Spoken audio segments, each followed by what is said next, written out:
ETF에 투자해 보신 분들이라면 한 번쯤 이런 경험이 있으실 겁니다. 처음엔 고배당주가 좋아 보여서 배당 ETF를 샀다가 주가가 안 오르니 성장형으로 옮기고, 그 다음엔 커버드콜, 개별 주식, 테마주까지 이렇게 수많은 시도를 해보다가 결국 대부분의 투자들이 돌아오는 곳이 있습니다. 바로 S&P 500과 나스닥 100 ETF인데요. 오늘은 왜 수많은 ETF 중에서도 이 미국 대표 지수가 답인지, 앞으로 제 투자 방향에 대해서도 이야기 나눠보겠습니다. 왜 사람들은 투자하는 ETF를 자꾸 바꿀까요? ETF 투자를 하다 보면 다들 비싼 길을 걷게 되는데요.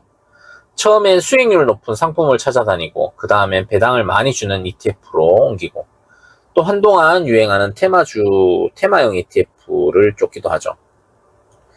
여러분도 잘 알다시피 2020년 코로나 이후 시장이 급 반등하던 시기엔 기술, 경기, 소비재 섹터가 폭발적인 인기를 끌었고요. 2021년엔 니치 금융, 반도체와 AI 중심의 성장 테마가 불을 붙였습니다.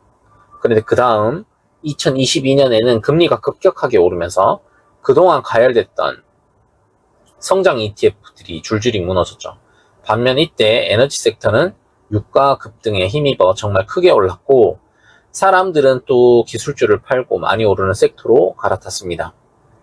하지만 이런 섹터도 오래가지 못했는데요. 2023년 그리고 2024년엔 AI 관련 기술 ETF가 다시 반등했고, 반도체 ETF가 수익률 상위권으로 올라왔습니다.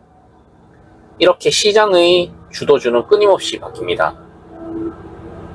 하지만 ETF라는 상품의 구조상 이런 유행을 계속 쫓으면 항상 한 발 늦게 되는데요.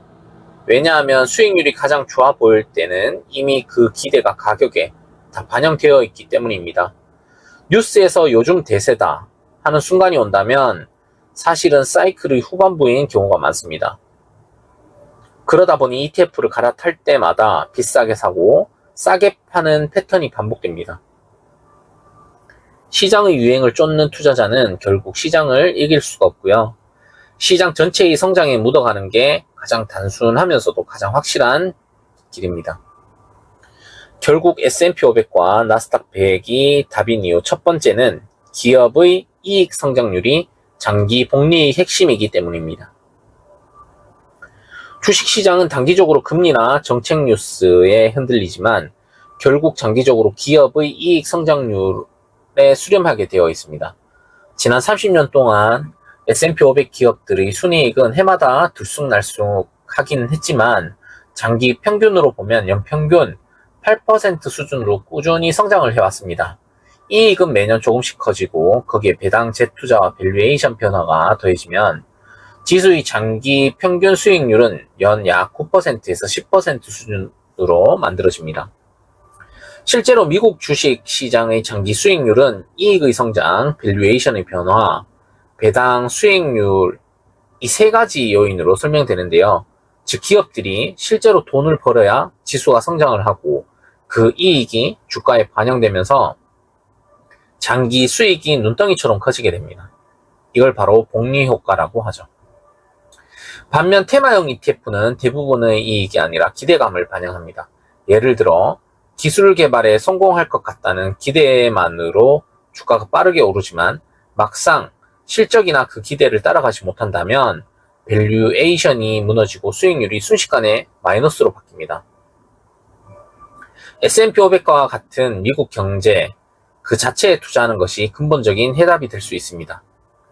개별 기업 하나하나는 망할 수가 있지만 미국 전체 기업의 이익은 지난 100년 동안 단 한 번도 장기적으로 봤을 때 줄어든 적이 없습니다.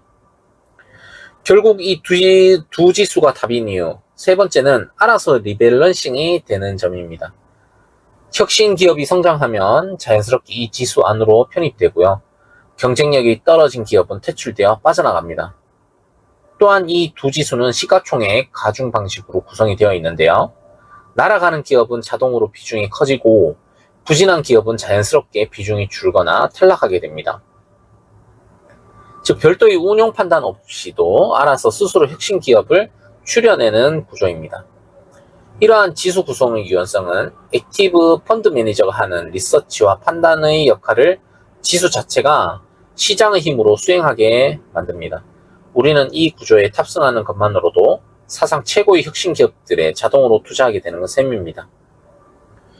여러 가지 요소를 고려해 봤을 때 결국 장기 복리를 온전히 누릴 수 있는 건 이 시장 전체의 성장에 올라탄 S&P 500과 나스닥 지수형 ETF입니다. 실제로 이렇다 보니 장기 자금도 이 두 지수로 몰리고 있습니다. 작년 미국 ETF 시장에서 자금 유입 상위 10개 중 절반이 S&P 500과 나스닥 계열입니다. 이 말은 즉 개인 투자자뿐만 아니라 연금기관, 심지어 중앙은행의 투자자산 비중도 점점 지수형 ETF 중심으로 옮겨가고 있다는 뜻입니다. 결국 이런 돈의 흐름이 단기 테마가 아니라 꾸준히 복리 효과를 누릴 수 있는 이런 지수형 자산들로 향하고 있습니다. 저 역시 여러 번 말씀을 드렸지만 제 포트폴리오 많은 부분이 S&P 500과 나스닥 ETF로 구성되어 있고요.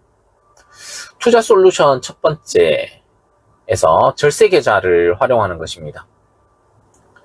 특히 연금 계좌에서는 국내 상장 해외 ETF의 궁합이 좋기 때문에 최우선적으로 이 두 가지 상품을 절세 계좌에서 투자하고 있습니다.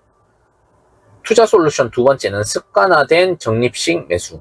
시장이 오르든 내리든 신경 쓰지 않고 매달 인컴 상품에서 들어오는 금액으로 적립식 매수를 하고 이것을 계속 하고 있습니다.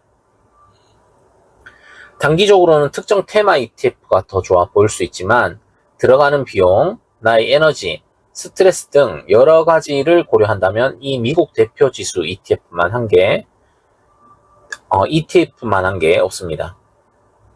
결국 돌고 돌아 다시 S&P 500과 나스닥 100이라고 말씀하시는 분들이 참 많고요. 튜닝의 끝은 순정이죠. 핵심은 본인이 확신을 가지고 투자하고 계신 분들이라면 모르겠지만 어디에 어떻게 투자해야 될지 모르겠다 하시는 분들은 이 두 가지 ETF를 포트폴리오에서 최소 50% 이상 꾸준히 담아가는 것이 단기적으로는 가장 단순하면서도 강력한 투자 방식입니다. 이 방식은 장기 복리 효과를 온전히 누릴 수 있는 가장 확실하고 효율적인 길이기 때문입니다. 매번 어떤 ETF에 투자할지 고민만 하셨다면 이제 평생 ETF를 담아가는 습관을 만들어 보시는 건 어떠실까요? 여러분은 어떤 ETF를 평생 가져가실 건지 댓글로 남겨주시면 감사하겠습니다. 오늘도 끝까지 시청해 주셔서 감사합니다. 오늘 내용 도움이 되셨다면 구독과 좋아요 부탁드립니다. 감사합니다.